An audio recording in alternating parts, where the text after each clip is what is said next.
A very good evening and welcome to another episode of iMed.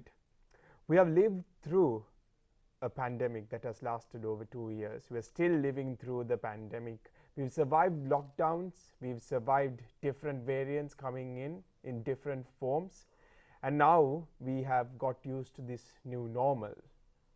And today, once again with us, we have a specialist in the house. We have Dr. M. Ganeshan, consultant psychiatrist from the National Institute of Mental Health, joining us today to talk about how all of these things, the lockdown, the virus, and most importantly, the toll it had on mental health of different stakeholders. So, a very good evening to you, Doctor, and welcome to iMed once again. Thank you. So, Doctor, let's start off the discussion on the impact the virus had on mental health. We believe that when we saw that when it originally broke out, there was a lot of fear among the public. And we saw that when people were infected with the virus, there were physical symptoms. But apart from all of that, if we look at the people who were infected and who had the potential to get infected, what was the impact on their mental health? Yes, I mean, you are right. I mean, initially when this virus came out, there was an intense fear. I mean, the fear was due to multiple things. I mean, all the visuals that were coming from the other countries, you know, people falling dead on the streets, people struggling to breathe, that had an impact. And these, you know, videos, messages went viral, you know, and everybody has access to the online platforms now. So that was one thing. And also because to control the virus, because it was a high spreading one, people had to be isolated. So people had to be taken away from their family and kept in other places, and that was also a very scary one. And also when you got bad, you had to be in hospital, and yes, in the initial stages at least, the survival rates were not brilliant. Quite a significant number of people were dying. So there were many reasons why people were very scared. Now, Doctor, if we look at it, like you mentioned, there were a lot of people dying as well. But if you look at the psychological impact of it, due to the psychological impact or due to the fear psychosis that is induced, can the symptoms worsen or can your situation exacerbate if you are COVID positive? Sure, because you see, our mood has a huge impact on our immunity. So whenever we are anxious, we are fearful, we are unhappy, our immunity goes down. So we are more prone to infections, and the infections can have a more serious impact on us. So definitely the mood and our immunity, there is a very close link. So I believe it's important even during a pandemic or whether you're working from home, whatever the situation, it's important to have that balance of having a good physical health and mental health in order to have the optimum level of immunity. And Doctor, with that, let's talk about the new normal. We have so many people working from home, kids have their virtual education, all digital, and they don't really go to physical spaces anymore for education, be it schooling or tuition classes. Things have completely, drastically changed. Now, sometimes you might think that, okay, working from home, studying from home, it's going to make everything very convenient and better. But is that the real picture? No, it's not, because you see, the new norm is putting a lot of pressure on certain segments of the society, right? I mean, yes, definitely the kids, it starts with the kids, you know, they don't have a chance of meeting their friends, you know, spending time playing with other kids in school. I mean, if you remember our young ages, right? I mean, we go to school not really to study, to be with our friends, you know, chat with them, play with them, you know, make a ball out of paper, tear a paper off and play cricket or throw a ball or something like that, right? And this socialization is extremely important for children. For adults, it is important, but it's less important. So the children learn how to live in a society, how to make friends, you know, how to resolve disputes and conflicts amicably, and manage stresses. So they learn a lot, which is going to be extremely important in their adult lives when they work.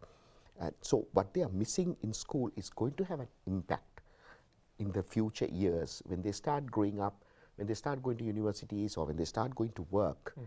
They are going to face challenges because the cohesion, the social cohesion that we learn in school is going to be, they are going to miss it. So that's going to have an impact on the kids.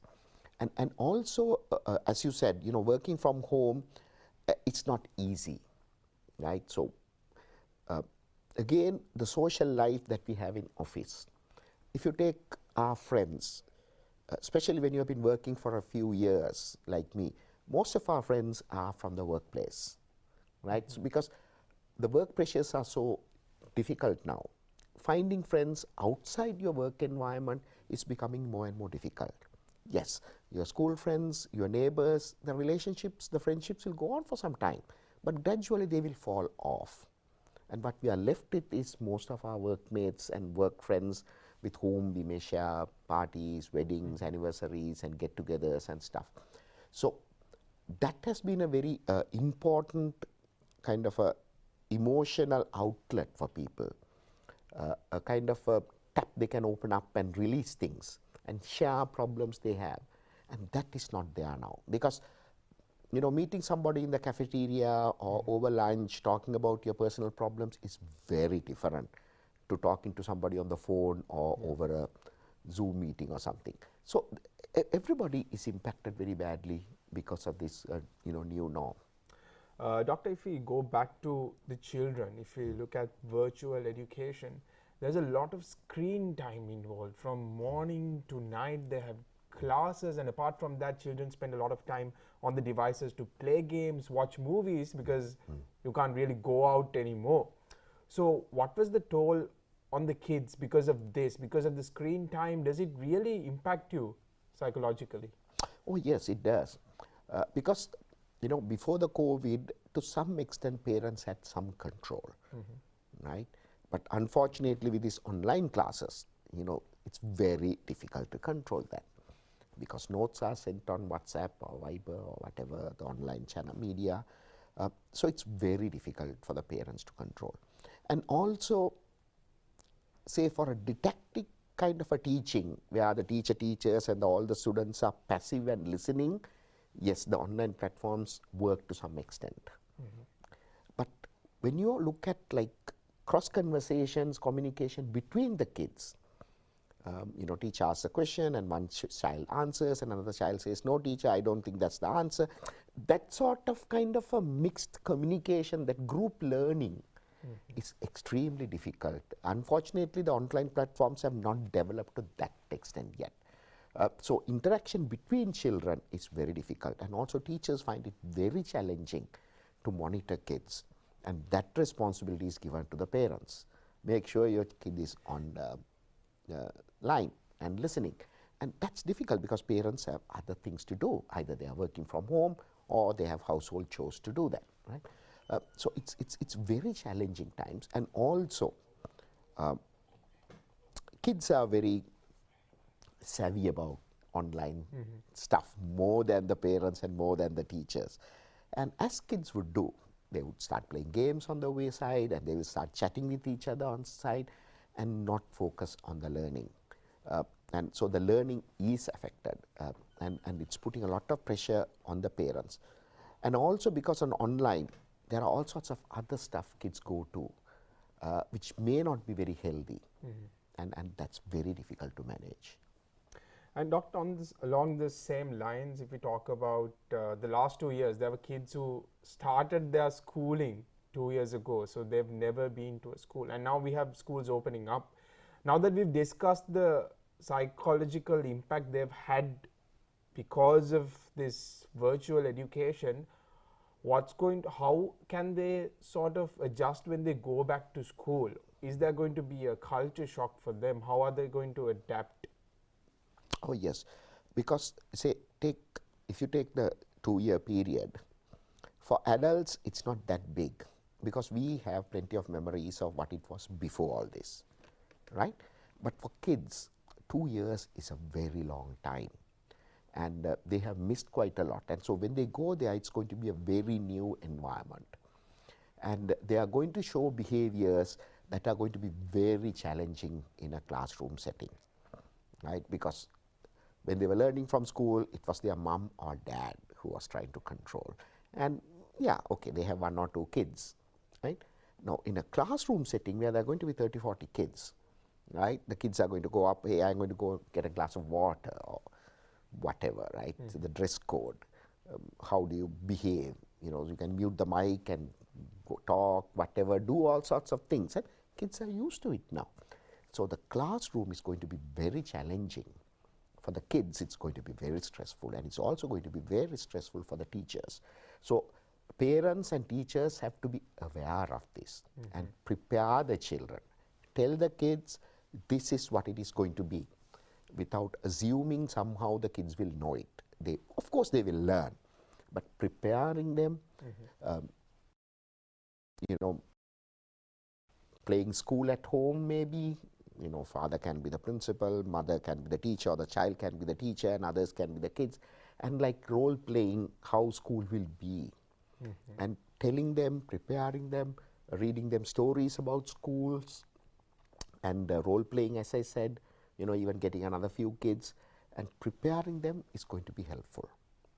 I think preparation is key when it comes to pretty much everything. Now that we've spoken about the kids and how the challenges are ahead of them and how it's better for us to get ahead of the challenge and be prepared, let's talk about the work from home situation for adults. It's be it parents or be it single adults. We often think that it becomes easier for them. You can wake up late, it's more chilled, as our generation would say.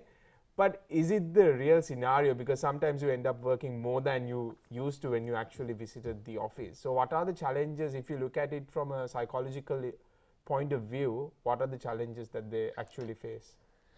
It is quite difficult because, you know, working from home definitely reduces the productivity, the speed you work, right? And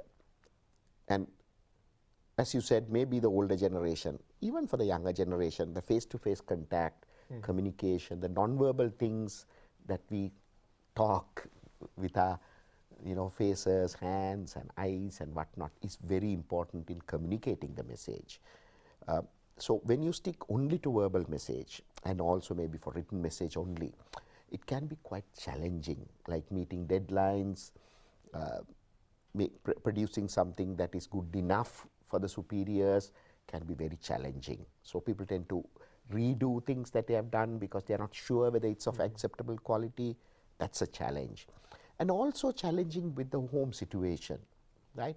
I mean, okay, a larger children will understand, okay, mama, dad is working from home, we need to be quiet. But how long can the kids be quiet, right? I mean, kids also need to run and play and all that, and because of the COVID, they are unable to.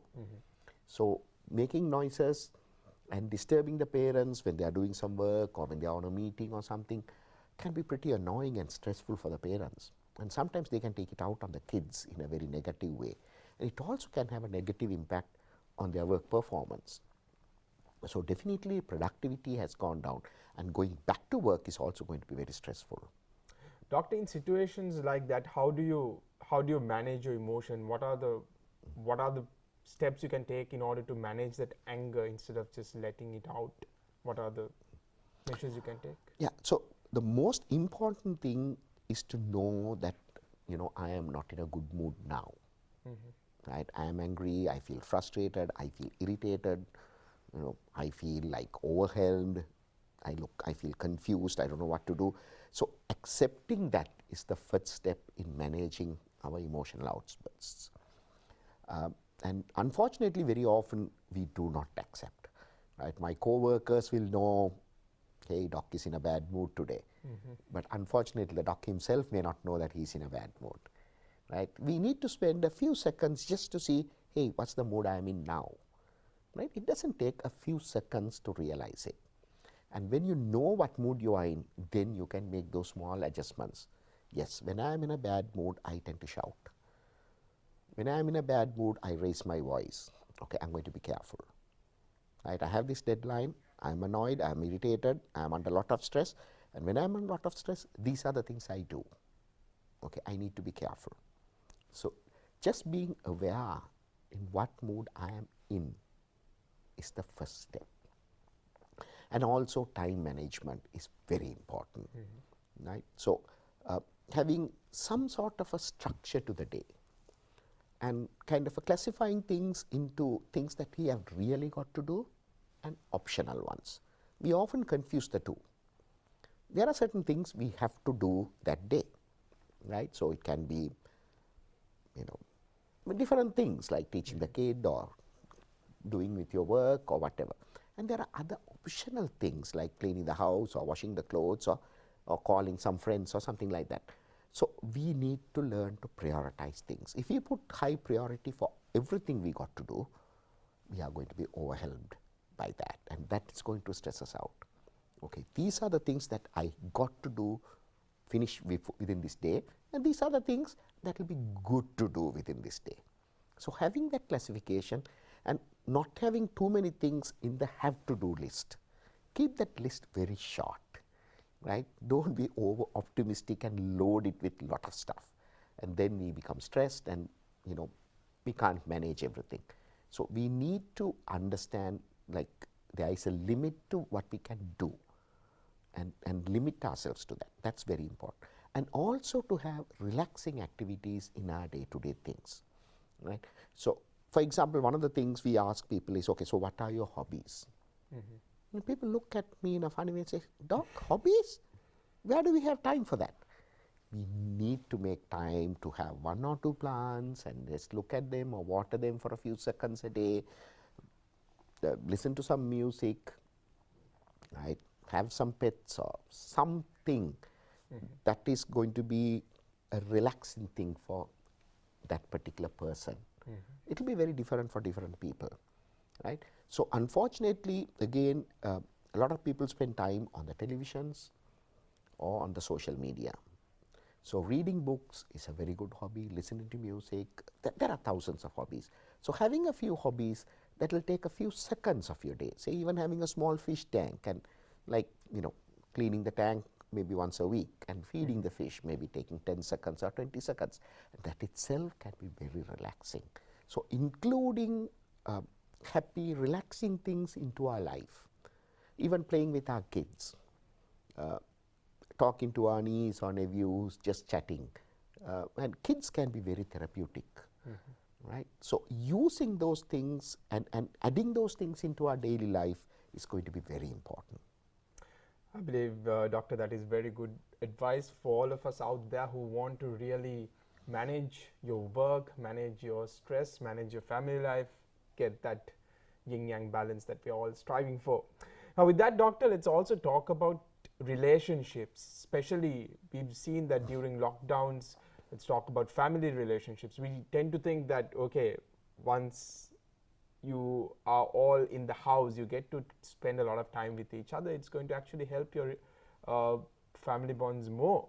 But is that the real situation, or is there more tendency for family bonds to sever because you actually spend more time with each other than usual, or you are forced to spend time with each other?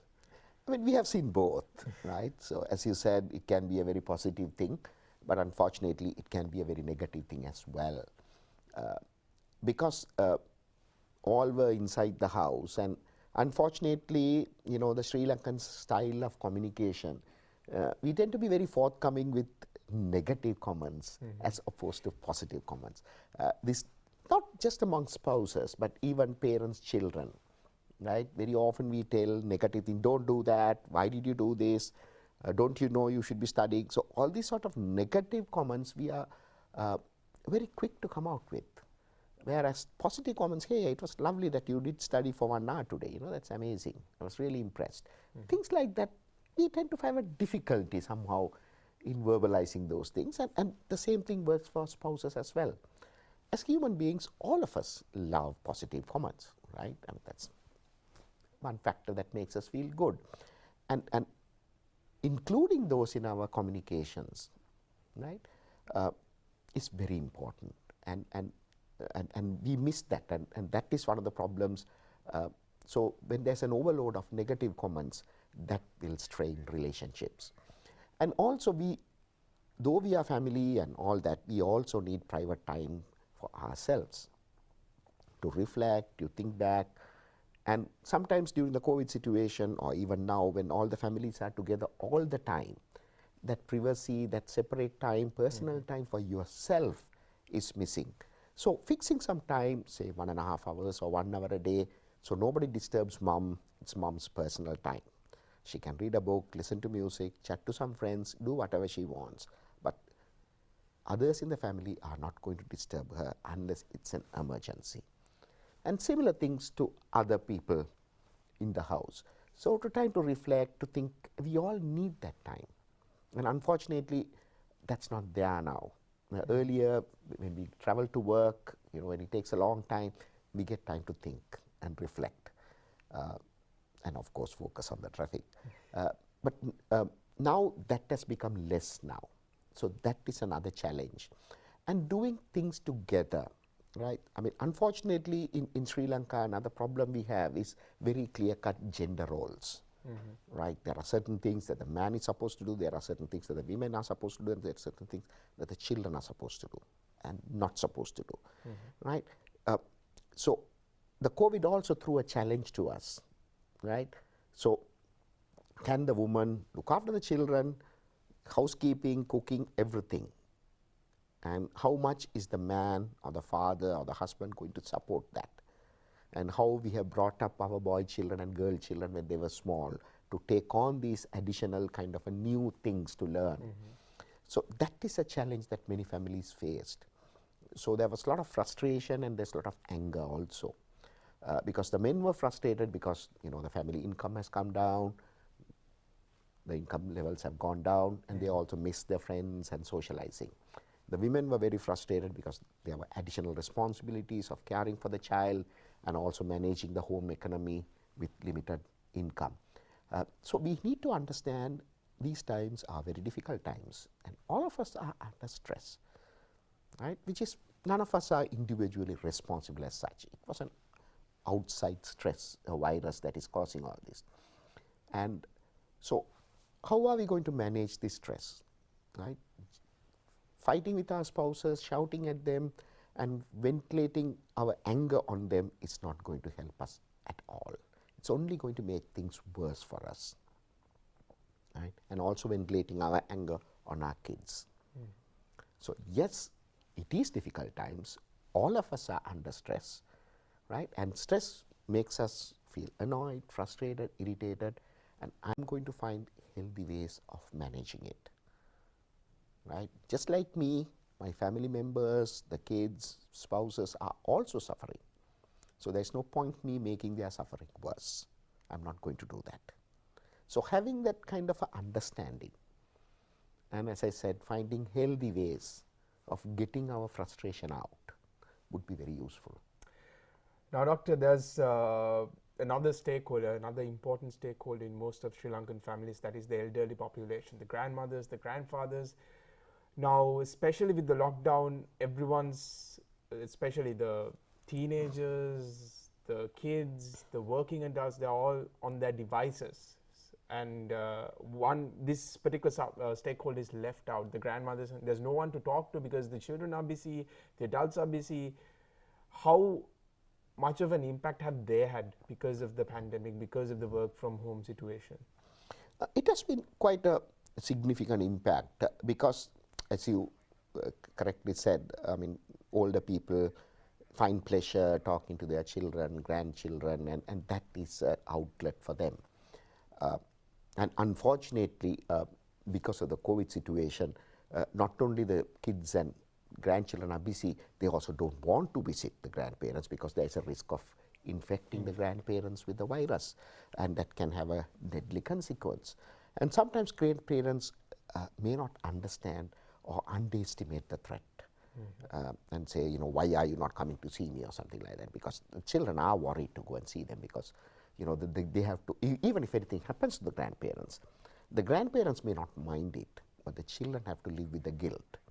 They don't want that, right? So that is a problem. So this is a time where old people also need to learn new skills, right? If it is possible, again, online, television, newspapers, they have to find other ways of managing.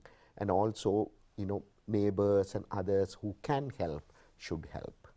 Definitely, I believe during challenging times it's important that we all adapt and take all these measures in order to make it survivable. And that is what we need to do, especially during these challenging times. And today we spoke about the challenges, from a psychological perspective, the challenges that we all have had to endure. We spoke of the different stakeholders and how we all can look at the possible scenarios or the solutions that we have to overcome these challenges. So I would like to thank once again Dr. M. Ganeshan, consultant psychiatrist from the National Institute of Mental Health, for joining us for today's session and for enlightening our audience on the measures we can take in order to make the new normal better for all of us. So thank you very much, Doctor, once again, and stay tuned with iMed for the best developments in the field of medical arena. Thank you and good night.